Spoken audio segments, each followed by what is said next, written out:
In the past, I've done several videos exploring alternate history where the War of the Ring would have been different had there been different outcomes in different circumstances. For example, what if Boromir lived? What if Saruman won at Helm's Deep? What if Sauron won at Pelennor? And generally, the further you get from the event, the harder things become to predict. But in this video, I want to skip past all that and jump straight into the dark aftermath. What was Sauron's plan if he won? Unfortunately, we don't get much from Sauron's point of view. After all, books like The Hobbit, The Lord of the Rings, and The Silmarillion are technically written or compiled by in-universe characters that, for the most part, didn't get a first-hand experience of Sauron. So when it comes to Sauron, a lot of our information is speculation on the part of characters who are wise, such as Gandalf or Aragorn. But speculation is speculation. We don't truly know Sauron's plans, and in the context of this video, how he would have treated Middle-earth and his defeated enemies. The only glimpse we have of Sauron's possible future plans is when the Mouth of Sauron meets with the host of the West at the Black Gate and offers terms in exchange for Frodo, that one would presume came from Sauron himself. The rabble of Gondor and its deluded allies shall withdraw at once beyond the Anduin, first taking oaths never again to assail Sauron the Great, in arms, open or secret. All lands east of the Anduin shall be Sauron's forever, solely. West of the Anduin as far as the Misty Mountains and the Gap of Rohan shall be tributary to Mordor, and men there shall bear no weapons, but shall have leave to govern their own affairs. But they shall help to rebuild Isengard, which they have wantonly destroyed, and that shall be Sauron's, and there his lieutenant shall dwell, not Saruman, but one more worthy of trust. Now, to be honest, these terms aren't awful. Not what you'd really expect from a Dark Lord who is almost immeasurably evil. He wants tribute, disarmament, a non-aggression pact, but will leave them to govern their own affairs? That kind of sounds like a real-world peace treaty. It's a surprise. Except there's one problem. Sauron is a massive liar, and everyone knows it. Why Sauron even offered these terms is never quite explained. There's two likely possibilities. One, it's a poor attempt at humour, or two, and for me, the more likely one, Sauron is intentionally offering ridiculous and unbelievable terms, which will help ensure Aragorn takes the field. After all, he does believe Aragorn has the One Ring at this time. So, why are these terms so unbelievable? Well, firstly, they're delusional as they imply that Gondor and its allies are the aggressors, and there's literally no way you can frame that without coming across as a giant moron. But the main problem is that they're oddly merciful by Sauron's standards, especially when you consider the fact that there's plenty of precedent that shows that Sauron treats his fallen enemies horribly. When Sauron develops a personal grudge with a person or a people, he doesn't use logic, and he goes to great lengths to ensure that they are destroyed. The past speaks for itself. When Sauron helped Celebrimbor forge the Rings of Power, he did so because he wished to dominate the Elves, seeing in them the potential to be useful servants. But when Celebrimbor betrays him, at least in his mind, he makes one demand for the rings and then goes full scorched earth. He destroys Eregion, kills Celebrimbor, and then attempts to destroy all elves wherever he can find them. Even thousands of years later, he's still attempting to destroy the elves, despite the fact that they're few in number and relatively isolationist. Or what about Numenor? When the Númenóreans defeat Sauron during the War of the Elves and Sauron, he ends up hating them too, doubly so when Ar-Pharazôn takes him as a prisoner to Númenor. But once there, Sauron successfully corrupts the king and most of the Númenóreans. He's the power behind the throne, and Ar-Pharazôn is aging and still hasn't named an heir as far as we know. Sauron could have easily just completely taken over after he died. Instead, he was still so pissed at Ar-Pharazôn that he convinced him to attack Valinor. Sauron knew this would fail, and to be fair, he didn't know that Ilúvatar's response would be so extreme, but once again, it shows that Sauron doesn't forgive, he doesn't forget, and he's willing to spite himself if it means destroying his enemies. And, I mean, Gondor itself is a great example too, Sauron's primary enemy during the War of the Ring. Sauron hated Elendil, his sons, and the faithful, and after the downfall of Númenor, he launched a surprise attack on Gondor, no diplomacy at all, triggering the War of the Last Alliance. And throughout the Third Age, he attacked the realms in exile repeatedly. He was responsible for Angmar destroying Arnor, He probably played a role in the numerous Easterling and Haradrim invasions against Gondor, and he might have even been responsible for the Great Plague, which killed millions. The idea that, after 3,000 years of relentlessly attempting to destroy the Dunedain, that he'd be fine with giving them self-governance is absolutely laughable. Alright, so how does this help us figure out what Sauron would truly do if he won the War of the Ring? Well, his past behaviour indicates how he would treat the defeated Free Peoples. The equation is, does Sauron hate someone?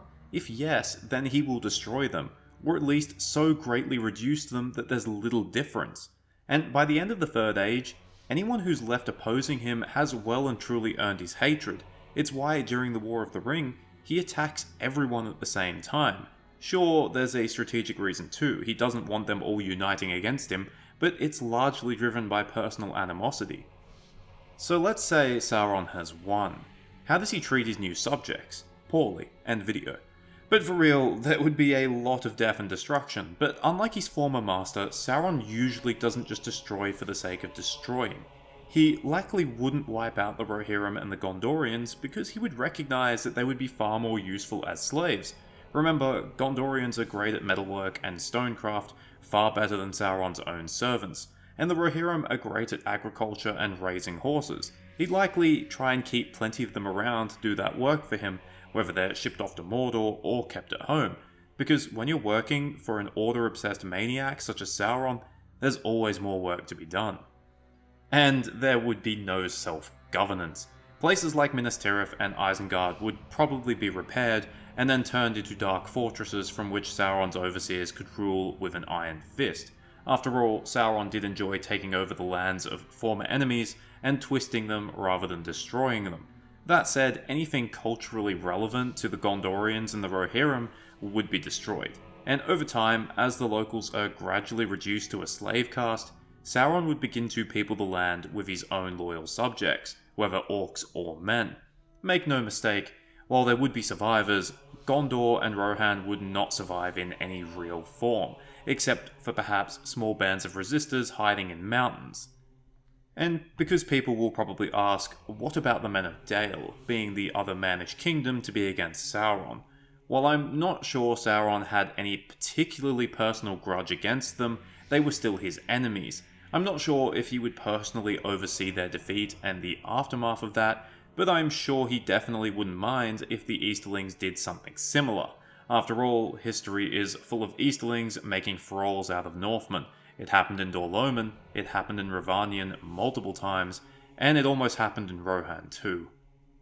But what about enemies such as elves and dwarves? As for the elves, it's fairly simple. Sauron has been trying to utterly destroy them since the aforementioned War of the Elves and Sauron. That's not to say that he would be against enslaving some of them, but given that most of the remaining elves in Middle-earth were either Sindar or Sylvans, I don't think Sauron would see them as overly useful in the same way that the Noldor would be. They would perhaps be more trouble than they are worth to keep around. As for their lands, we got a glimpse of what Sauron would do during the War of the Ring. Hint, it involved fire, and fire doesn't go well with forests. The fate of the dwarves is a little more complex. We know that Sauron hated Durin's folk, and had ordered his servants to attack them wherever possible, but we don't know his relations with the other 6 clans. And even when it came to Durin's folk, Sauron did engage in some minor diplomacy, offering up a ring of power if they yielded information about the Shire. The sincerity of this offer can be doubted, but either way, it was rejected, and Erebor was attacked by Easterlings during the War of the Ring. While I'm sure Sauron would love dwarven labourers due to their skill and durability, the reality is dwarves are incredibly resistant to domination, and those few that wouldn't fight to the death would make for terrible slaves as they'd likely constantly rebel. In a future where Sauron wins, Durin's folk probably doesn't exist anymore, although we can't say the same for the other dwarven clans. In any case, there might be a few individuals who would possibly willingly align with Sauron and benefit from it. We've talked about his enemies, but what about those people that are technically unaligned? I'm talking about the Dunlendings, the Shire, Bree, the Lossoth, and other small groups of men. When it comes to the Shire, I doubt Sauron would see much use for the hobbits, and considering the part they played in the War of the Ring, I don't think he'd treat them overly well. In fact, I think the existence of the Shire would probably offend him. After all, it's the complete antithesis of everything he believes in, order and efficiency. Simply put, I don't think it would be long before the poor hobbits cease to exist. As for the others, it's a little more complex. In the past, Sauron has left people alone as long as they A. worshipped him, and B. could provide him with something useful. We see this with the pre-Númenóreans in the Second Age.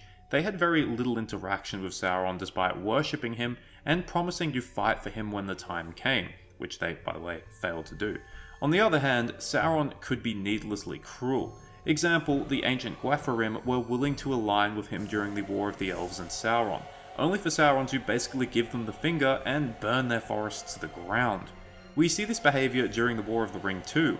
An oft-forgotten front in that war was the fighting going on between the Woodmen and Valemen, and Sauron's servants from the Misty Mountains and Dol Guldur. These men aren't a threat to Sauron whatsoever, but he still wants them gone. Or in any case, he doesn't care if they simply disappear during the crossfire. If any of these groups were to survive, I think it would be the Dunlendings. They would at least be given a chance provided they give Sauron their allegiance. After all, they hate the Rohirrim and had some considerable power themselves. They would be useful in subduing and overseeing places that perhaps Sauron himself had little time for. As for the other smaller groups, I don't think Sauron would have much use for them. They wouldn't be able to provide him anything substantial, and I don't think he'd care if they ended up as collateral damage when his armies eventually marched into their lands. So with all of Middle-earth under his control, what does Sauron do next? Unfortunately, he doesn't simply put his feet up. As I said earlier, Sauron is obsessed with order and efficiency. He's a perfectionist, and he wants to arrange the world according to his vision. A vision that has been wholly corrupted by the end of the Third Age. Even with everything under his control, the work would never stop. There would always be more order to be created, more wasted energy to be eradicated. And when Sauron's open enemies have been defeated, the enemy will simply become those who either don't fit into his vision, or aren't up to his maniacal standards. Keeping that in mind, Middle-earth would become a horrific place. Picture any dystopian Orwellian future, but much worse, especially as Sauron is able to exert more and more personal control now that his attention is no longer focused on the Westlands. It would become a dog-eat-dog environment, where peoples and nations are constantly striving to please the Dark Lord in every facet of their society. Those that are able to do his bidding will be rewarded, those that aren't will be enslaved or destroyed. Cruelty would become the norm, compassion a weakness. If this sounds far-fetched, I want to point out that this was already happening in the east and south of Middle-earth during the Third Age. Those slaves that worked the fields of Nirn to feed Sauron's armies weren't captured Gondorians.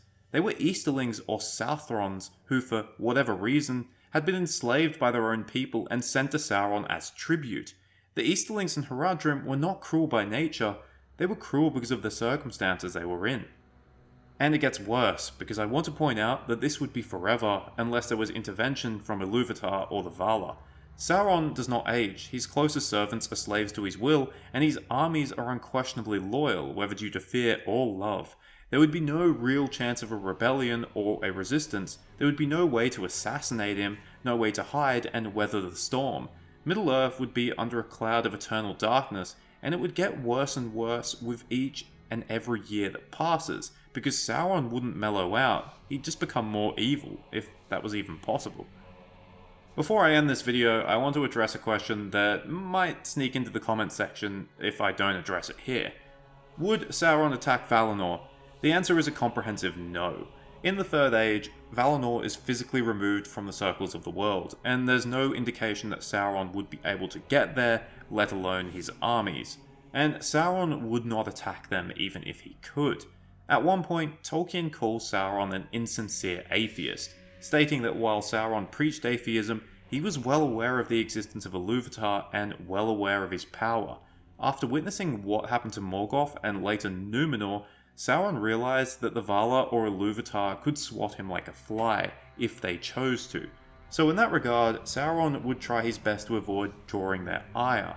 I mean, sounds ridiculous, he's literally trying to conquer the world, but attempting to attack Valinor would be one way to get the hammer brought down upon himself. Thank you for watching, I hope you enjoyed it, or at least found it interesting. This was a very dark video, even in a fictional setting. There's only so much you can write about death and enslavement before you want to step outside and look at the bright sun, as a way to remind yourself that everything's fine, sort of. Unfortunately, I wrote this script at 12 AM, so there is no sun, but I hope when you watch this video, it's bright and sunny outside. Cheers, thanks again, and remember, if you want to make a good slave, pick a useful skill. If you don't want to be a slave, just be useless like me, and maybe they'll just kill you.